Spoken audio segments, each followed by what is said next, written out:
नमस्कार श्रोते हो, रेडिओ जयंतच्या आनंदी कट्ट्यावर मी अनुराधा आपणा सर्वांचं मनपूर्वक स्वागत करते. श्रोते हो, सुप्रसिद्ध काउन्सिलर डॉक्टर स्वाती गानू टोकेकर यांनी त्यांच्या अनुभवातून मांडलेला एक अतिशय सुंदर विचार आपल्यापर्यंत पोहोचवते. ऐकूया. काउन्सिलिंगला आलेली स्वप्ना आणि मल्हार जुळी भावंड. त्यांच्यात अभ्यास आणि वर्तनाचे दोन्ही प्रश्न गंभीर होते. मुलांमध्ये बदल व्हायला इतर मुलांच्या तुलनेत जास्त वेळ लागणार होता. त्यांची आई बरीच लांबून मुलांना सेशनसाठी घेऊन यायची. 4 सेशननंतर मी त्यांना कल्पना दिली की बदल होतोय, पण वेळ लागणार होता.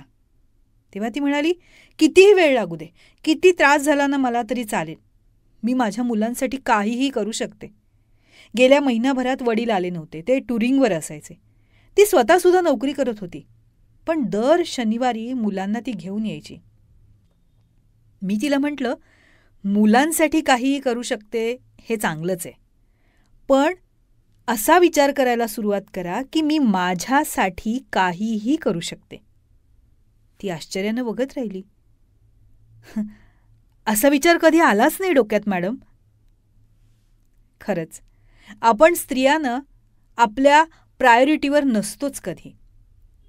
लग्न होतं तेव्हा नवरा आणि सासरचं कुटुंब, नवं घर, नवी माणसं, नवी नाती समजून घेता घेता आई पण येतं. तिच्या आयुष्यातला हा जितका आनंदाचा काळ ना तितकाच आव्हानात्मक. सगळ्यात कठीण मर्यादित असणारी बाळंतपणाची सुट्टी. बाळ 3 महिन्याचं झालं की नोकरीवर रुजू व्हावं लागतं. मग कधी आईकडे तर कधी सासूबाईंकडे बाळाला ठेवून ऑफिसला जायचं. पाळणाघर हा पर्यायी खूप सोपा नसतोच. या तिन्ही परिस्थितीमध्ये अपराधीपणाची भावना मनातून जात नाही. फरक इतकाच असतो की सासूबाई बोलून दाखवू शकतात, आई बोलत नाही. कौतुकानं सारं करते, पण खरं तर तीही थकते. आपल्याला ते कळत असतं, पण पर्याय नसतो. ही वर्ष अशी असतात की नेमकं तुमचं करिअरसुद्धा स्टेकवर असतं. हाच कालखंड करिअर उंचावण्याचा असतो. अक्षरशः तारेवरची कसरत असते. तरुण असतो, ताकद असते. आपणही इनिंग सर्वस्व पणाला लावून खेळतो. ऑफिसमध्ये कोणत्याही गोष्टीकरता सवलत मिळत नसते. स्वतःला घरी आणि ऑफिसात प्रूव्ह करण्याचा आटोकाट प्रयत्न सुरू असतो. नवऱ्याची साथ, समजूतदारपण सोबतीला असलं तर कितीतरी ओझं कमी होतं मनावरचं. नाहीतर मग मनावर मणाचं ओझं राहतं. वैवाहिक जीवन विस्कळीत होत जातं. मुलं जसजशी मोठी होतात तसे प्रश्न बदलत जातात.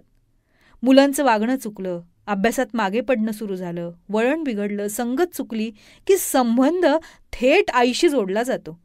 काय करायची अशी नोकरी की मुलं वाया जात आहेत? मुलांना आता आपली गरज असते. तुम्ही 42-43मध्ये येता, नवरा 47-48. आपली एनर्जी कमी व्हायला लागते. मुलं प्रायोरिटीवर असतात. आई वडील 65ला पोचलेले, तेही थकतात.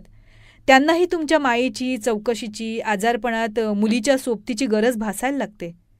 कर्तव्याच्या लिस्टवर नवरा सगळ्यात शेवटी, आणि ती तर कुठेच नसते. दोघांनी सुरू केलेल्या नव्या नात्यात प्रेम व्यक्त करायला शरीर मनाची जवळीक हे तर दूरच, एकमेकांशी संवाद सोबत घालवणं यासाठी सुद्धा प्रयत्न करायला लागतात. मुलं मोठी होतात, शिकतात, स्वावलंबी होतात. नवरा समजूतदारपणे स्वतंत्र जगायला शिकतो. सगळे सेटल होतात. पण ती मात्र गोंधळून जाते, कारण स्वतःसाठी काही करायचं विसरून जाते ती. मग स्वतःला शोधायला सुरुवात करते.